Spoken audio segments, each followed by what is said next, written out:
The door swung open without a knock. I stood frozen in the middle of our cramped off-campus apartment, steam still curling from the bathroom behind me.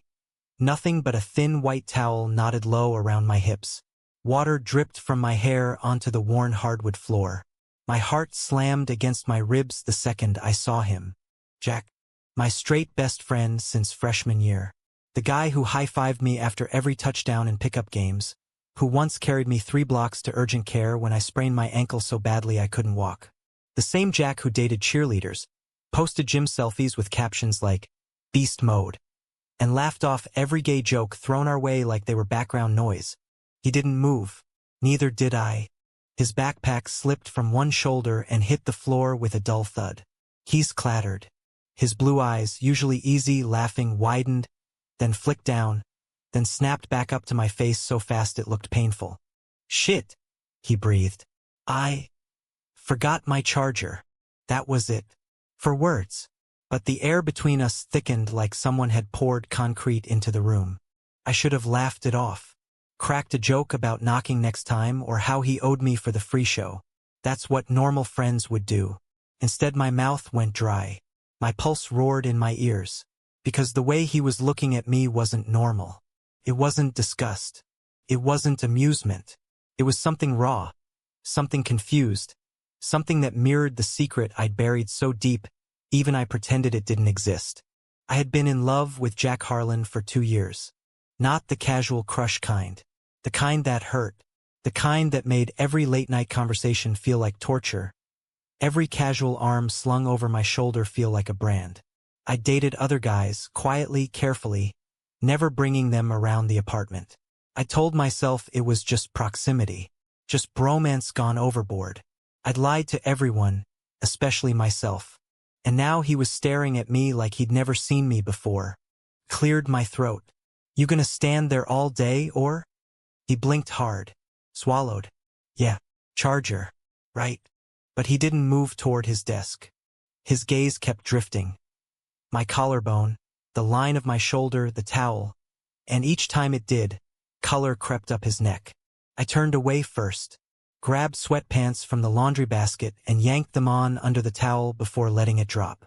Safe now. Covered. But the damage was done. Jack finally crossed the room, movements jerky, like his joints had rusted. He fumbled in the drawer, pulled out the cord, then stood there holding it like he'd forgotten what it was for. "You okay?" I asked, voice quieter than I meant. He laughed short, forced. "Yeah, just didn't expect. You know, naked roommate?"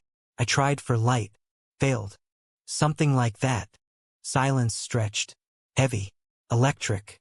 Then he said the words that cracked the foundation we'd built our friendship on. "You look good, man. Not you look fine. Not dude.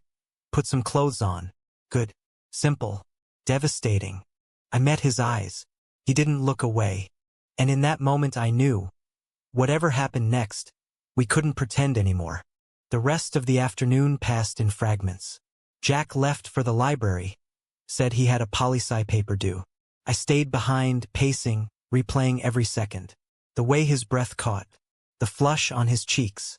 The fact that he hadn't run screaming or made a homophobic joke to defuse it. By evening he still wasn't back. I texted, "You alive?" No reply for an hour. Then yeah, grabbing food. "Want anything?" Neutral. Safe. I typed, "Nah, I'm good." Liar. He came home around 9 carrying 2 styrofoam containers from the Thai place down the block. Pad CEW for me. Green curry for him. Our usual order. Like nothing had happened. We ate on the couch in front of the TV. Some mindless action flick neither of us watched. The silence wasn't comfortable anymore. It was loaded. Halfway through his curry, he set the carton down. "Can we talk about it?" My stomach dropped. "About what?" "You know what." I shrugged, feigning nonchalance. "You walked in on me changing. Big deal." "Bullshit." His voice was low, rough. "You think I didn't notice how you froze?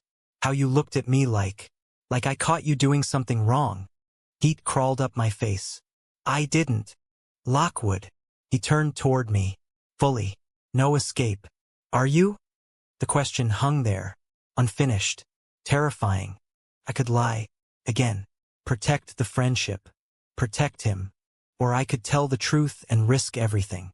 I looked at his hands, strong, calloused from weights and summer construction jobs, clenched on his thighs, at the way his Adam's apple bobbed when he swallowed.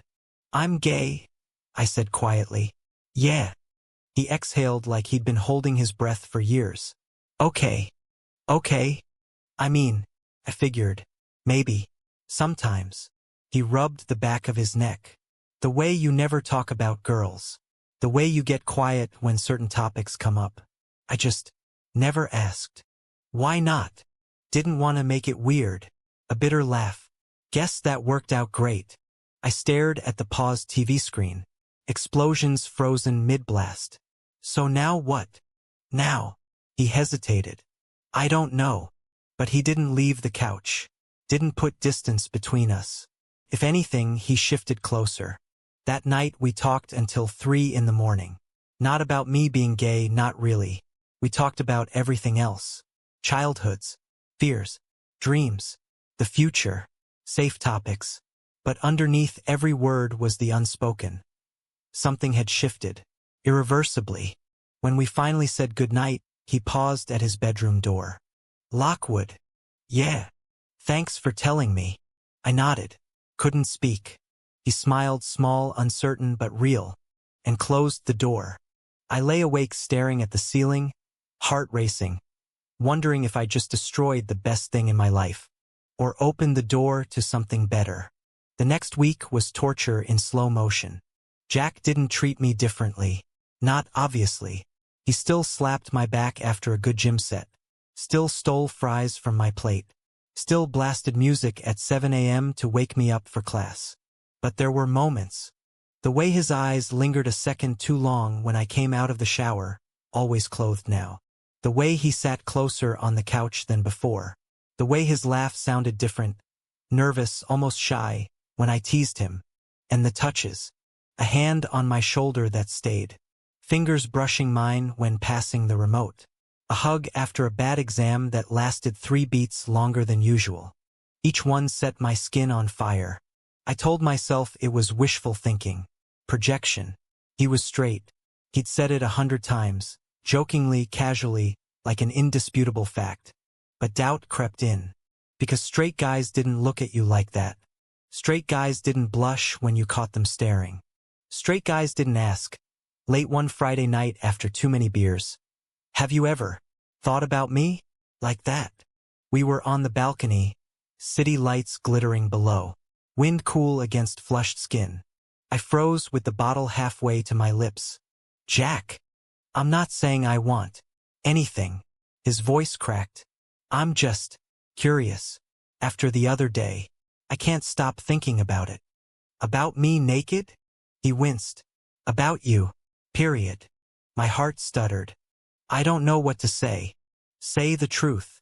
He turned to face me, eyes earnest, scared. "Do you feel something? For me?" I could lie, protect us both. But the words came anyway. "Yeah," I whispered. "I do." He closed his eyes, breathed out. "Okay. Just okay." But when he opened them again, something had changed. He stepped closer. Not touching. Not yet. But close enough I could feel his warmth. "I don't know what this means," he said. "I'm not. I don't think I'm gay. But I'm not. Not feeling this either." I nodded, throat tight. "So what do we do?" He looked at me for a long moment. Then softly, "We figure it out. Together." And just like that, the line we'd never crossed blurred forever. The first kiss happened 2 weeks later. Not planned. Not dramatic music swelling in the background. Just us, in the kitchen at 2 a.m., arguing over whose turn it was to buy milk. He said something sarcastic. I shoved him playfully. He shoved back. Then we were too close. Breaths mingling. Eyes locked. And he leaned in. Tentative. Questioning. I met him halfway. It was soft. Careful. Like we were both afraid it would break. His lips were warm. Slightly chapped. Tasted faintly of the mint gum he always chewed. When we pulled apart, his forehead rested against mine. Jesus, he muttered. Yeah. We didn't speak after that. Just stood there, breathing each other in. The next morning, neither of us mentioned it. But everything was different. We started small. Stolen glances. Hands brushing under the table at restaurants. Late-night talks that drifted into admissions neither of us expected. Jack told me he'd never kissed a guy before. Never even thought about it seriously until me. I told him I'd loved him since the night he stayed up with me during midterms, bringing coffee and bad jokes to keep me awake. We laughed. We argued. We pretended it was still just friendship with extra steps. But it wasn't. And the world outside our apartment started noticing. First, it was our mutual friend group. At a house party, someone asked why we were always together lately. Jack slung an arm around my shoulders. Casual, like always. But his fingers tightened. Just good roommates, he said. The guy smirked. Sure. We left early. In the car, Jack was quiet. You okay? I asked. He gripped the wheel. They know. Maybe. I don't know if I'm ready for that. I reached over, squeezed his knee. We go at your pace. He nodded, but his jaw stayed tight. Then came the family. Jack's parents lived 2 hours away. Conservative. Church every Sunday. Dad a retired cop. Mom a schoolteacher. They'd always liked me. Called me the other son. Thanksgiving was approaching. Jack asked if I wanted to come home with him. Like always, he said. But it wasn't like always. I hesitated. You sure? He looked at me, really looked. I want you there. So I went. Thanksgiving dinner was polite, loud, familiar, until dessert. Jack's older brother Matt, married, 2 kids, mirror image of their dad, leaned back and said, So, you two still sharing that shoebox apartment? Yep, Jack answered. Matt grinned. No girlfriends yet? You're breaking Mom's heart. Jack's fork paused. Under the table, his hand found mine. Squeezed once. Hard. No girlfriends, he said evenly. Matt laughed. What, you two dating or something? The room went quiet. Jack looked at me, then back at his brother. Maybe. The word landed like a grenade. Dad's face darkened. Mom's eyes widened. Matt barked a laugh. Good one. Jack didn't laugh. Neither did I. Dinner ended early. In the guest room later, twin beds pushed together like when we were kids. Jack sat on the edge, head in hands. I fucked up, he whispered. You spoke your truth. They hate me now. They don't understand yet. He looked up, eyes red. What if they never do?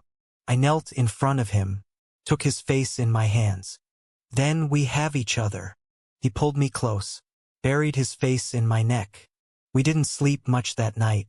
Back at school, things escalated. Jack started pulling away in public. Not completely, but enough. No more arm around shoulders. No more casual touches. He said it was temporary, just until he figured things out. I tried to understand, but it hurt. One night, I came home to find him packing. Not leaving, he said quickly. Just going to stay with my cousin in the city for a few days. Clear my head. I nodded. Numb. Jack. He stopped. Don't run from this. I'm not running. Voice cracked. I'm scared. Of what? Of losing everything. He met my eyes. Of losing you. You won't. But he left anyway. 3 days felt like 3 years. When he came back, he looked exhausted. We sat on the couch. He took my hand. I talked to my parents, he said. And they didn't take it well. Swallow. Dad said if I was serious about this, about you, he couldn't support it. My chest ached. Mom cried. Said she just wants me happy. And you? He looked at me long, searching. I told them I love you. Time stopped. You. What? I love you, Lockwood. Quiet. Sure. Not like a friend. Not like an experiment. I love you. Tears burned my eyes. I love you too. He kissed me then, harder than before. Desperate. Claiming. We didn't stop at kisses that night. But we didn't rush either. We held each other. Whispered promises. mapped out futures in the dark. The next morning, reality crashed back. Jack's dad called, told him not to come home for Christmas. Jack hung up, face blank. Then he cried. I held him and swore we'd get through it. But deep down, I wondered if love was enough against a world determined to tear us apart. Winter break came and went. We stayed in the apartment, ordered pizza, watched old movies, made love slowly, learning each other's bodies like new languages. Jack smiled more, but shadows lingered. He started seeing a counselor through the university. Said it helped. I went to a support group for partners of people coming out. Heard stories that mirrored ours, hope, pain, patience. We tried to build something solid. Then spring semester hit. And with it, the outside world. A viral video. Someone at a party had filmed us. Not kissing. Not anything explicit. Just Jack's arm around my waist. My head on his shoulder. Laughing. Posted with caption. When your bro turns out to be more than a bro LOL.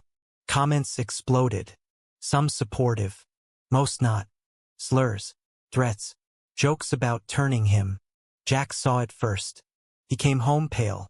Showed me. I felt sick. We can report it, I said. What's the point? Voice flat. It's out there. He deleted every social media account that night. Went dark. I tried to pull him back. He pushed away. I need space, he said one evening. From me. From everything. He slept on the couch. I cried in the shower so he wouldn't hear. Weeks passed like that. Distant. Polite. Hurting. Then finals. Stress. One night I snapped. You're shutting me out, Jack. After everything. I'm trying to protect you. From what? Your confusion? Your shame? He flinched. That's not fair. Isn't it? Tears hot.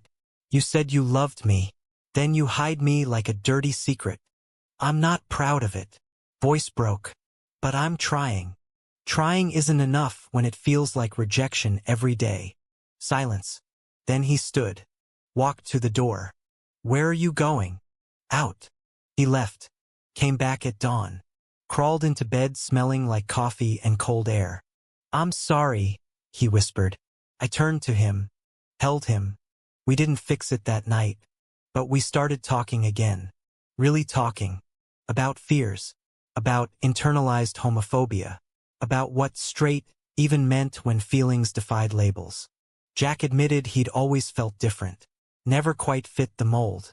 I admitted I'd been terrified of ruining us. We decided to fight. Together. Summer arrived. We got an internship together at a marketing firm downtown.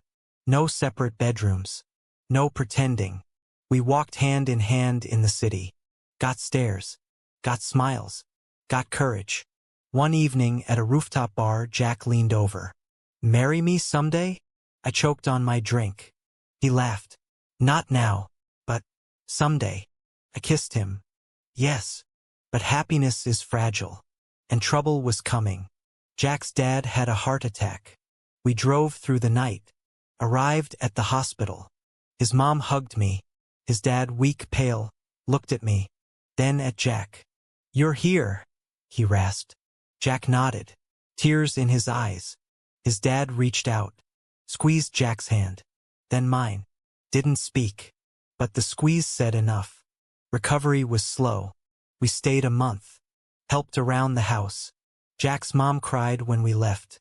Said she loved us both. Dad waved from the porch. Silent. But waving. Hope. Back in the city, we breathed easier. Built routines. Date nights.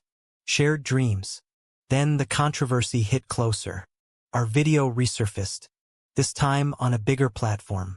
With names attached. Coworkers whispered. A client pulled out of a project. Jack's boss called him in.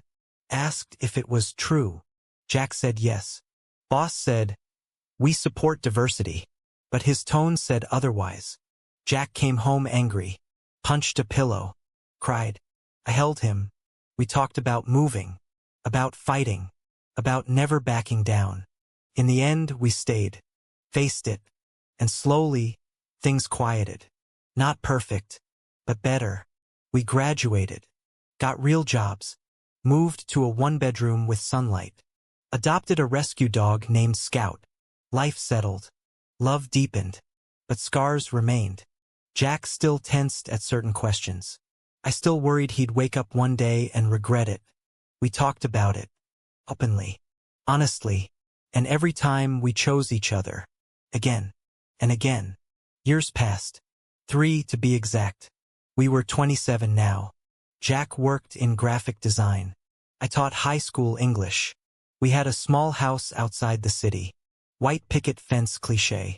But ours. Scout had gray around his muzzle. We still walked him every evening, hand in hand. Neighbors knew. Some waved. Some didn't. We didn't care. Jack's family came around slowly. Holidays together. Awkward at first. Then warmer. His dad even asked about our friendship once. Jack corrected him. Relationship, Dad. Dad nodded. Didn't argue. Progress. Then the proposal. Real this time. On the beach. Sunset. Scout wearing a bow tie. Jack on one knee. Ring simple. Silver. Engraved with our initials. I said yes before he finished asking. Wedding was small. Backyard.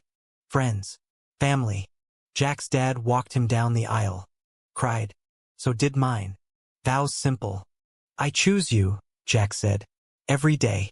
No matter what. I echoed it. Rings on. Kiss. Cheers. Honeymoon in Maine. Cabin by the lake. No phones. Just us. We made love under stars. Talked about kids someday. Adoption. Surrogacy. Dreams. Back home, life continued. But a shadow grew. Politics shifted. Laws changed. Rights we took for granted came under attack. Friends moved abroad. Others fought. We debated. Stay and fight? Or protect our peace? One night, after news of another bill, Jack said quietly, I'm scared for us. I held him. Me too. But we decided to stay. To vote. To speak. To live loudly. Then the call. Jack's dad. Cancer. Terminal. We moved back to his hometown. Helped care for him.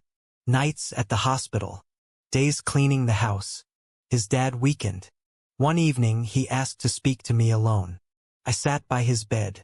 He took my hand. Thank you, he said. For what? For loving my son. For being brave when he couldn't be. Tears. I nodded. Take care of him. Always.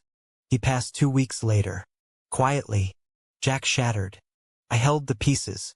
Funeral. Burial. Grief. We stayed in the house for months. Sorting memories. Healing slowly. Then one day Jack said, let's go home. We did. Back to our life. Stronger. Scarred. But together. Years later. We adopted twins. Boy and girl. 4 years old. Chaos. Joy. Jack coached soccer. I read bedtime stories.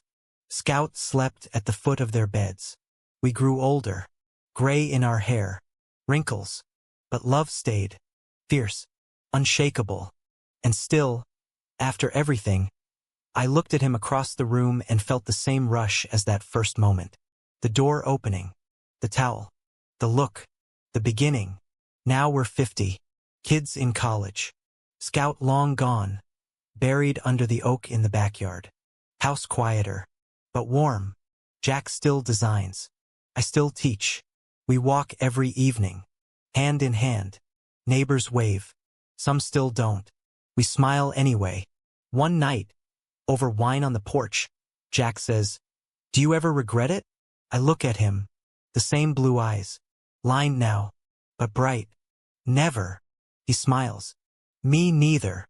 We sit in silence. Watch stars. Then he asks the question we've both carried. Was it worth it? The pain. The loss. The fights. The fear. The love. I think of that frozen moment. Him in the doorway. Me exposed. Both of us terrified. And everything that followed. I take his hand. Kiss his knuckles. Yes, I say. Every second. He pulls me close. We watch the night. And I wonder, If you had to choose between safety and love, would you choose the same? True or false?